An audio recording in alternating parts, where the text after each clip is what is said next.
አሰላሙ አለይኩም ወራህመቱላሂ ወበረካቱ። ጉድ ባሉ ሰሞኑን የተፈጠረው ነገር ሰምታችኋል? ጉድ ሰምታችኋል? አልሰማችሁም? እስኪ እስከ ቪዲዮ የመጨረሻ አብራችሁን ቆዩ። ዛሬ የሚገራርሙ ቪዲዮዎች ይዤላችሁ መጥቻለሁኝ። ላይክ እንዳትረሱ፣ ቤተሰብ መሆን እንዳትረሱ። እስከ ቪዲዮ የመጨረሻ አብራችሁን ቆዩ። ረመዳን እንዴት ይዟችኋል? ረመዳን እንዴት እያደረጋችሁ ነው? የመዳም ስራ እንዴት እያደረጋችሁ ነው? አይዟችሁ፣ አላህ ይገዛችሁ የኔ ወዶች። ስለ ወንድማችን አብዲ ብዙ ነገራቶች ፖስት እየተደረጉ ስለሆነ ሙስሊም ወንድሞች ተረጋጉ። ኢንሻአላህ ያለውን ነገር ትንሽ ላካፍላችሁ። አንደኛ ከእምነት ጋር መያያዝ አይደለም። ሁለተኛ የተደፋበት ነገር ደግሞ አሲድ ሳይሆን ዘይት ነው፣ የሞቀ ዘይት ነው የተደፋበት። ስለዚህ ይህን ያደረገ ድርጊት ደግሞ በቁጥጥር ስር ውሏል። እንደ ገሬ ሻሃዳ ደውለን ከሱ ጋር ያሉ ሰዎች ጋር ደውለን ነገራቶቹን ልናጣራ ሞክረናል። ያሉትን ቀሪዎች ደግሞ ምን እንደሆነ ቀስ ብለን እናንተ እናሳውቃቸዋለን።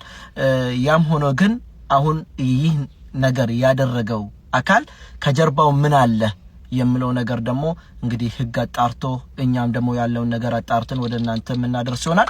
እስከዛ ግን አንዱ እምነት ከሌላ እምነት ጋር እንዳይጋጭ እንድትረጋጉ በዚሁ መልእክት ላስተላልፍ ፈልጋለሁ።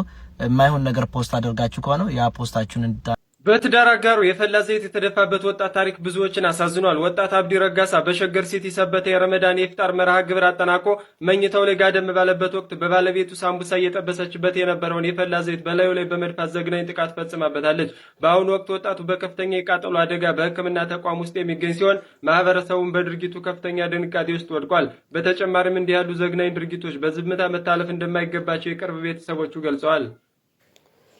በጣም ይገርማል። እንግዲህ ያሳዝናል።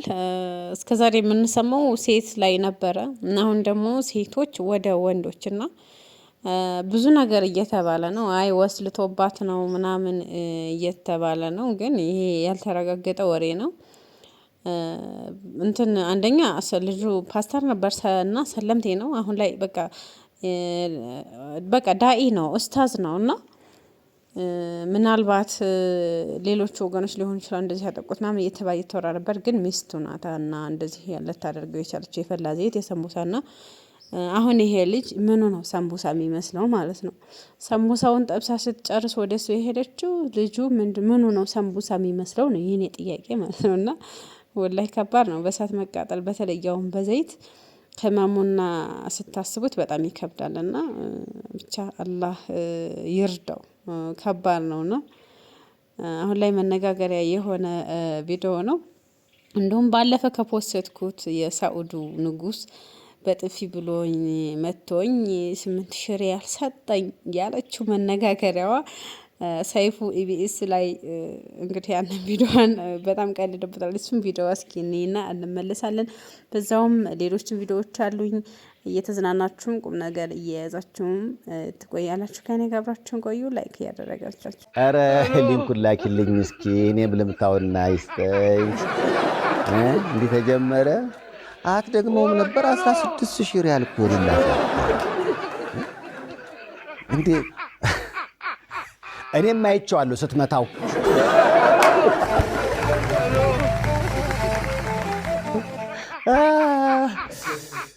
አንዳንዴ በቃ ለመታየት ሊሆን ይችላል ወይ እንግዲህ ማይክሮፎን ስንከፍት እንደው እንዴት እንደው ማስረጃ ቢኖር ማለት ጥሩ ይመስለኛል።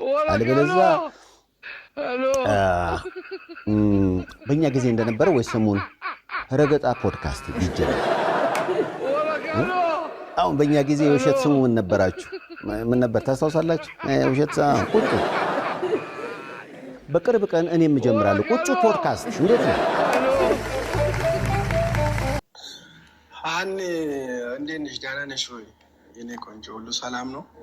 የ7 ዓመት ፍቅረኛ እንዴት ነሽ?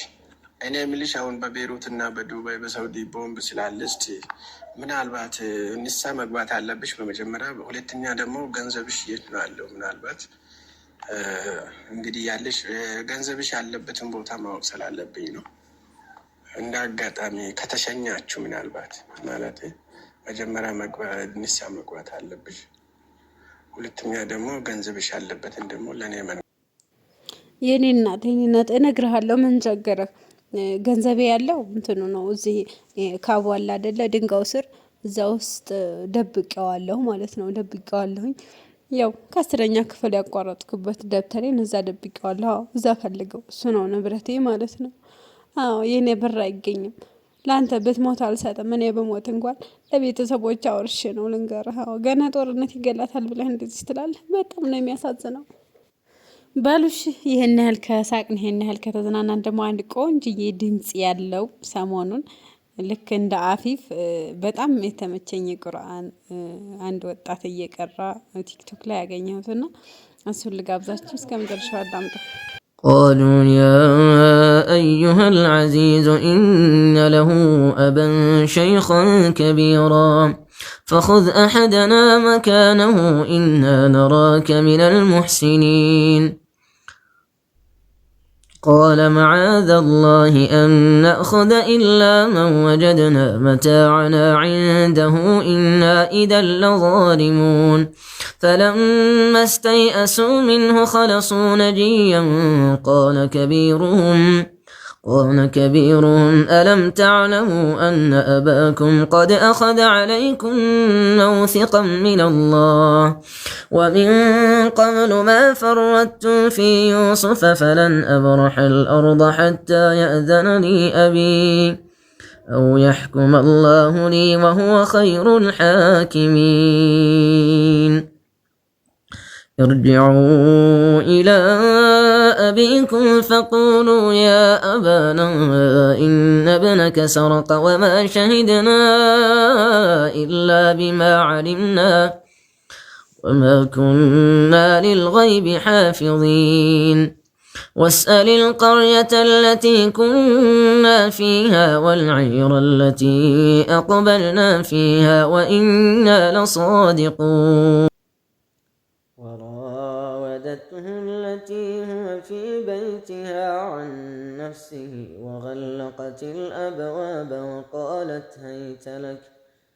قال معاذ الله إنه ربي أحسن مثواي إنه لا يفلح الظالمون ولقد همت به وهم بها لولا أن رأى برهان ربه كذلك لنصرف عنه السوء والفحشاء إنه من عبادنا المخلصين وجاءوا أباهم عشاء